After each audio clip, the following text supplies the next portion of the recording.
Iran ও মধ্যপ্রাচ্যে চলমান উত্তেজনা কমাতে মার্কিন প্রেসিডেন্ট ডোনাল্ড ট্রাম্পের সঙ্গে ফোন আলাপ করেছেন রুশ প্রেসিডেন্ট ভ্লাদিমির পুতিন।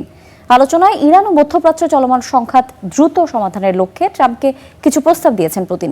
পাশাপাশি ইউক্রেন সংঘাত নিয়েও দুই নেতার মধ্যে আলোচনা হয়েছে বলে জানিয়েছেন ক্রেমলিনের বৈদেশিক নীতি বিষয়ক উপদেষ্টা ইউরি উশাকভ। প্রায় 1 ঘণ্টা ব্যাপী ফোন আলাপে বৈশ্বিক তেল বাজারের বর্তমান পরিস্থিতির প্রেক্ষাপটে ভেনেজুয়েলার বিষয়টিও আলোচনায় উঠে আসে। ক্রেমলিনের পক্ষ থেকে জানানো হয়েছে, চলমান সংকট নিরসনে দ্রুত সমাধানের পথ খুঁজতেই ট্রাম্পের কাছে কিছু প্রস্তাব তুলে ধরেন রুশ প্রেসিডেন্ট।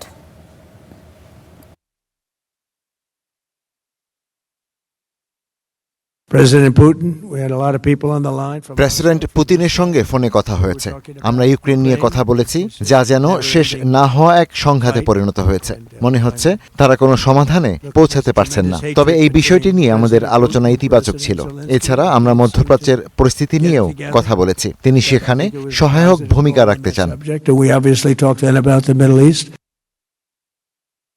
আন্তর্জাতিক পরিস্থিতি সংশ্লিষ্ট বেশ কয়েকটি গুরুত্বপূর্ণ বিষয় নিয়ে আলোচনার জন্য প্রেসিডেন্ট ট্রাম্প প্রেসিডেন্ট পুতিনকে ফোন করেন। আলোচনার প্রধান কেন্দ্রবিন্দু ছিল ইরান সংঘাত এবং ইউক্রেন সংকটের সমাধান। কথোপকথনগুলো তাৎপর্যপূর্ণ, খোলামেলা ও গঠনমূলক ছিল।